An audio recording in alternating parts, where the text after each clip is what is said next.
Hello friends, मैं हूं भारती और गुनगुन की फैमिली में आपका स्वागत है। यहाँ पे देखिए बाबू खेल रहा है। आज है 20 जनवरी और कल है सीटेट का एग्ज़ाम।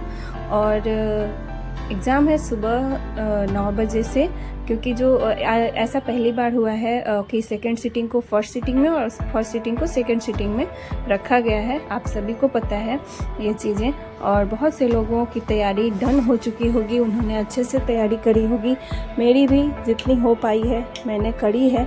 दो बच्चे को लेकर के बहुत ही मुश्किल हो जाता है, लेकिन फिर भी मैंने अच्छा खासा कोशिश किया है, जितना मेरे से बन पाया है, जितना मैं पढ़ पाई हूँ। और मैं मॉक टेस्ट भी देती थी, तो उसमें नंबर ठीक ठाक ही आ रहे हैं। अब पता नहीं आगे क्या होगा कल एग्ज़ाम में। तो मैं इसी सोच के साथ अपना जल्दी जल्दी खाना बना रही हूँ, और बाबू बगल में खेल रहा है। गुनगुन को मैंने थोड़ा सा रेस्ट के लिए, पढ़ने के लिए बैठाया हुआ है उसको भी। और 2 बच्चों को लेके जाना, मैं सोच रही थी कि मैं ट्रेन से जाऊंगी पहले, लेकिन मैं बहुत ही ज़्यादा परेशान हूँ, क्योंकि ट्रेन से सुबह में मुंबई लोकल ट्रेन बहुत ज़्यादा भीड़ जाती है। और सुबह में ट्रेन में 2 बच्चे को लेके मतलब घुसना और एंट्री करना ट्रेन में काफ़ी ज़्यादा मुश्किल होगा। तो इसलिए हम लोगों ने डिसाइड करा है कि हम गाड़ी से जाएंगे, 4 व्हीलर बुक करेंगे और पर्सनल गाड़ी करेंगे, और फिर उसी गाड़ी से एग्ज़ाम सेंटर में जाएंगे। मेरा एग्ज़ाम बोरीवली दिया है, वो तो यहाँ से थोड़ा सा मतलब लंबा है काफ़ी। और गुनगुन को गाड़ी लगती है, उल्टी भी होती है, मुझे भी होती है, तो ये सब भी परेशानी है बहुत ज़्यादा। तो इसी सब सोच के साथ मैं निकल रही हूँ, और रात को जल्दी जल्दी खाना खा के हम सो जाएंगे। तो मिलते हैं कल। तो आज हो गई है सुबह और हम सब निकल गए हैं। गुनगुन की हो गई है हालत ख़राब, क्योंकि उसको उल्टी आ रही थी, तो इसलिए मैंने उसको सुलाया हुआ है। 1 बार 2 बार उसने उल्टी करी है। और यहाँ पे मैं भी सुबह से कुछ नहीं खाई हूँ, क्योंकि मुझे भी गाड़ी लगती है, और एग्ज़ाम का जो मतलब दिमाग में चल रहा था वो तो चल ही रहा था। कई बार हम जो सोचते हैं ना, वो कभी भी नहीं होता है। तो इस वजह से भी मैं बहुत ज़्यादा परेशान थी। और वहाँ जाने के बाद मैंने ये देखा कि मतलब मैं ही नहीं, बहुत से लोग बेरोज़गार हैं, और बहुत सी मम्मियाँ हैं जो इस तरीके से, किसी के 1 बच्चे, किसी के 2 बच्चे, सभी के किड्स हैं, और वो सभी लोग लेकर के आए थे एग्ज़ाम हॉल के पास। और मैं थोड़ी देर बाबू को खिला करके और फिर मैं मतलब निकलूँगी यहाँ से एग्ज़ाम के लिए।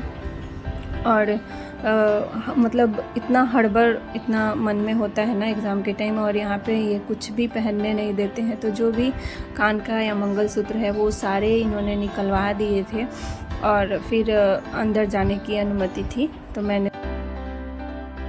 मैं थोड़ी देर बाबू के पास बैठ गई थी, और इनको थोड़ा खाना वाना खिलाया, और अब मैं निकलूँगी यहाँ से। तो वहाँ जाने के बाद ना बहुत सी चीज़ें दिमाग में चल रही थी, और बहुत से लोग ऐसे थे, बहुत सी मतलब लड़कियाँ ऐसी थी जो बोल रही थी कि मैं 2 घंटे पढ़ती हूँ, मैं 3 घंटे का मैंने क्लास लिया है। तो ऐसी चीज़ें बहुत सी थी, और मेरे पास बहुत ही कम टाइम बचता था जिसमें मैंने तैयारी किया था। और जो भी मैंने मॉक टेस्ट लगाए थे उसमें तो नंबर ठीक ठाक ही आ रहे थे। अब मैं एग्ज़ाम दे करके आ गई हूँ, और मैं इतना लो फील कर रही थी ना, इतना मुझे बुरा लग रहा था, क्योंकि मेरे पास टाइम ही कम पड़ गए। मतलब बहुत क्वेश्चन तो बहुत ही टफ था, आपको पता है, जितने लोग देने गए थे, क्योंकि सारे लोगों के मुंह से, जो मेरे हॉल में बैठे थे, तो उन्होंने यही बोला था कि काफ़ी ज़्यादा एग्ज़ाम में मेरे पास टाइम नहीं बचा, मेरे क्वेश्चन छूट गए। तो ये मेरे साथ भी हुआ, और टाइम मैनेजमेंट मैं नहीं कर पाई अच्छे से। जो मैंने सोचा था वैसा बिल्कुल भी नहीं हुआ, और कंपटीशन बहुत ही ज़्यादा हाई लेवल का है। तो मुझे तो बहुत ही ज़्यादा अब डर लग रहा है कि मैं कैसे कर पाऊँगी, क्योंकि 2 बच्चों को लेकर जाना, और मतलब साथ में चलना, और उसके बाद से ये सारी चीज़ों को डील करना बहुत ही ज़्यादा मुश्किल है। तो मैं मतलब इतना ज़्यादा परेशान हो गई थी एग्ज़ाम देने के बाद कि मेरी हालत बहुत ही ज़्यादा ख़राब हो गई थी। और फिर घर पे आ जाने के बाद मैंने मतलब नहीं मिलाया क्वेश्चन, नहीं उसका आंसर ढूंढा, क्योंकि मैं जानती थी नंबर बहुत ही कम है, बहुत ही कम आएंगे। जो मेरे मतलब हिसाब से जो मैंने एग्ज़ाम दिया है काफ़ी छूट गया था क्वेश्चन मेरा। जितना अब तो सामने ही आएगा, जो रिज़ल्ट आएगा तो मैं आपको बताऊंगी। और इस तरीके से रहा मेरा कुछ एग्ज़ाम का एक्सपीरियंस। और मैं कोशिश करूंगी, अब फुल मेहनत करूंगी बहुत ही ज़्यादा और लगन से, कि मैं अगले एग्ज़ाम को अच्छे से क्रैक कर पाऊँ, अच्छे से दे पाऊँ। यही मैं चाहती हूँ और यही मेरी सोच है अब, क्योंकि मुझे टीचर बनना है तो सीटेट का एग्ज़ाम तो अच्छे से क्लियर करना पड़ेगा और उसके लिए अच्छी खासी मेहनत करनी पड़ेगी। तो मैं अब से ही थोड़ा थोड़ा करके मैं तैयारी करूँगी, क्योंकि एक साथ हो नहीं पाएगा। और आप सब देख ही सकते हैं कि एक मेरा 6 महीने का मेरा बेटा है, गुनगुन 4 साल की है। तो बहुत ही ज़्यादा रूटीन मेरा टाइट है घर का, बहुत ही ज़्यादा। तो इस वजह से बहुत ही कम समय मुझे मिलता है। तो जिस तरीके से इन लोगों को सुला के या जैसे भी टाइम मैनेजमेंट मुझे करना होगा मैं करूँगी, और मैं अपनी पढ़ाई को प्रिपेयर करूँगी अगले एग्ज़ाम के लिए, क्योंकि इस तरीके से एग्ज़ाम देने से तो कुछ नहीं होगा, मुझे ऐसा लग ही रहा है।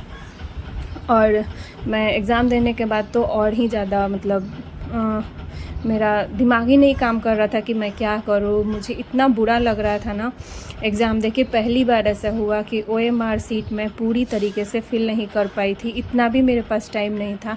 मैंने क्वेश्चन पढ़ने में ही इतना सारा टाइम दे दिया था ना कि मेरे पास टाइम ही नहीं बचा था कि मैं उस OMR सीट को फुलफ़िल कर पाऊँ।